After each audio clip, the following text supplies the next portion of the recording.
Welcome to Chapter 6 of our Trinity class, and today we are continuing to look at the role of God the Father as we break down the different roles and missions of each of the three persons that belong to the Trinity. And so we're going to continue our look at, in a particular way, God the Father. And here we're going to look at the role that God the Father plays. We talked about creator of the universe and all of those other things last class. This class, we're going to look at the fact that God the Father is the creator of mankind, man and woman, right? And what that means about God and what that also means about us. And some of these things are topics that we've talked about in the past, but it's always good to kind of bring them back up in these particular ways. So the idea that we are made in the image and likeness of God is hugely important. It's at the center of everything that the church really puts forward. It's at the center of our Catholic social teaching. It's at our center of the fact that we care for the poor and everybody. Why? Because they're made in the image and likeness of God. It's the reason that care for one another takes the top spot in all the different things that the church is involved in. Caring for people, treating people as people is at the very center of what we do. Because why? Because we're made in the image and likeness of God. And that gives us a dignity. Okay, so we are made in the image of the Father. We are made in the image of God. A couple of things. We have a material body. Okay, so obviously my material body, you see it right now. It's what you see on screen, is the material aspect of who I am, right? The body that I have. Now, some people began talking about, it continues today, it's a huge problem, began talking about the body like it's a machine that is simply sort of steered by our souls, right? So one of those would be René Descartes, kind of started this, and it's a huge problem and has all of these philosophical implications and has changed a lot of the ways that we view people in a bad way, right? This belief that, again, that my body is just this machine and that my soul is really in charge. So the body, under this idea, the Descartes idea, the philosophy, is that my body is bad, my body is unhealthy, my body is dirty, or whatever word you want to use, but just that idea that really it gets this idea that the body is bad. The soul is somehow living, like Descartes actually tried to talk about where the soul lives in the body, like that it's, above my heart or something like that, steering things. And so again, for the last few hundred years, more and more people have kind of seen the body as bad, or at least that it doesn't have any consequences, right? That my soul can sort of stay preserved and good, while my body can do very bad things, and that doesn't affect my soul. And this has caused huge problems, right?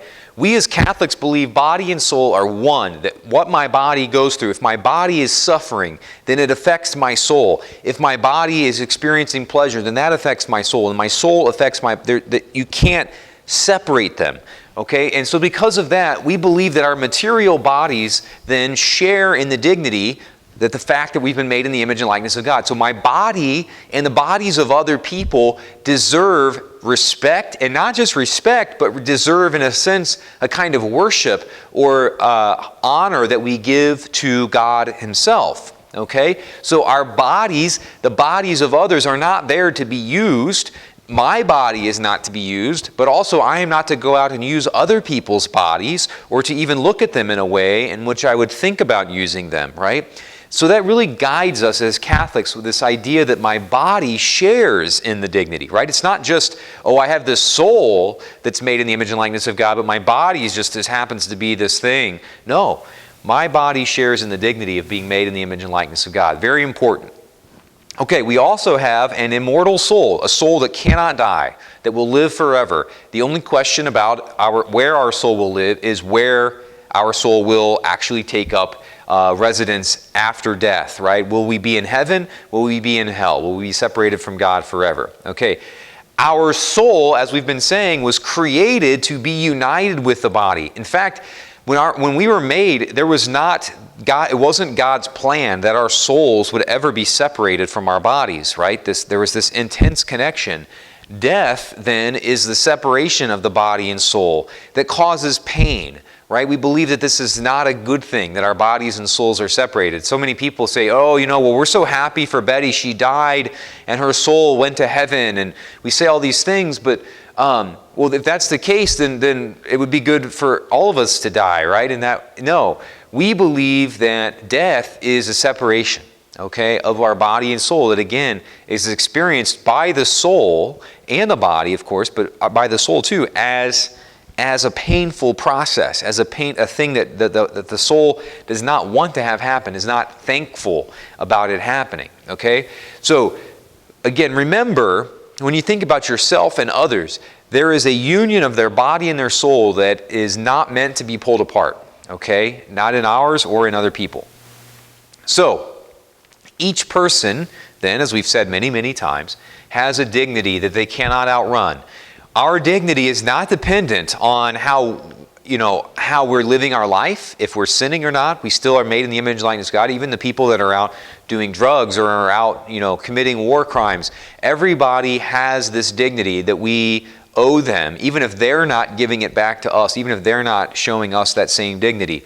It's also not dependent on their worth to society. You hear some people talk about that. Well, so-and-so has dignity because they're valuable to the society, but the unborn or the crippled or those who are paralyzed, they don't have as much dignity because they're not as useful. That's a really horrible way to talk about people and to think of people. Again, it gets back to this idea of thinking about people as like machinery.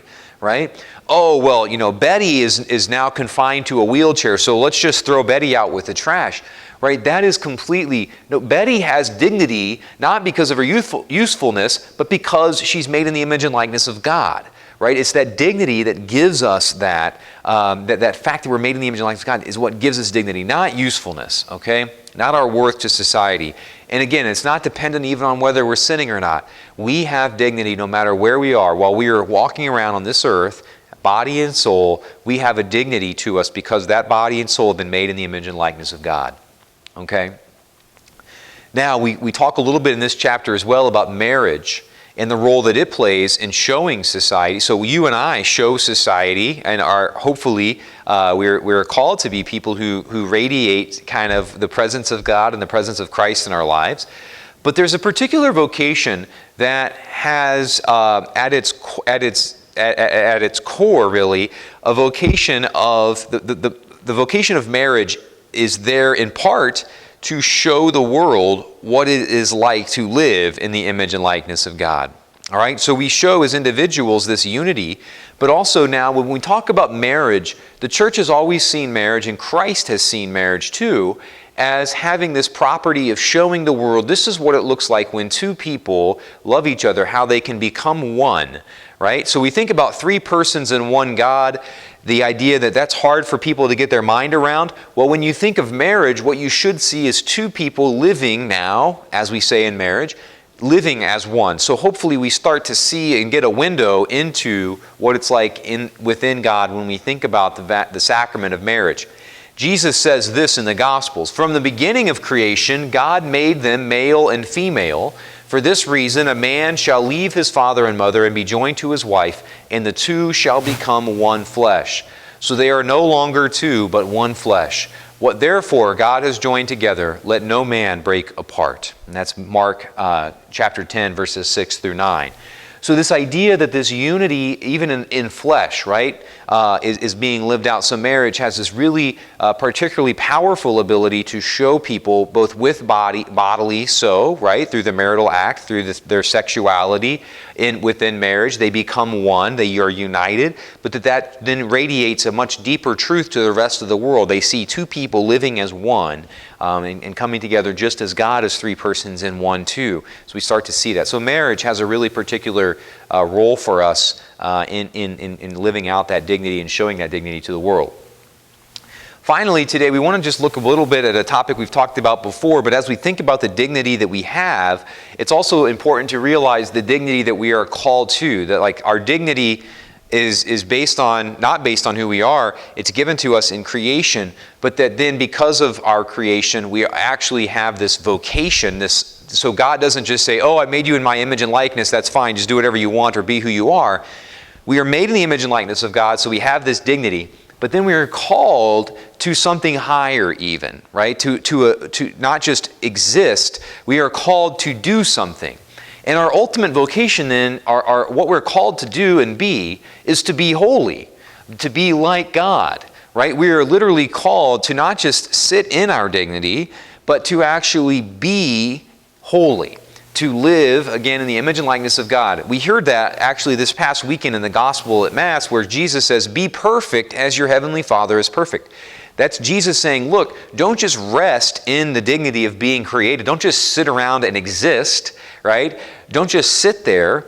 Do something. Be. That's why he uses the word be. Be perfect, right? Move forward in perfection. Live free of sin. Be holy. And in fact, the first reading this past weekend, be holy for I, your God, am holy, right? God calling us to say, he's saying, look, I made you in my image and likeness. It is possible for you to live as I live. It is possible for us to live as the Trinity lives. It is possible for us to live as Christ lives. Perfection, unity, right? It is possible for married couples to live as God lives. Two people becoming one in that marriage, in their vocation, right? And so this actually is just, again, a great adventure, right? And I've come to appreciate that more and more as I've grown older and tried to live it out more and more, right? This is an amazing call. God calling us to say, hey, you can live, I made you in my image and likeness so that you can live as I live.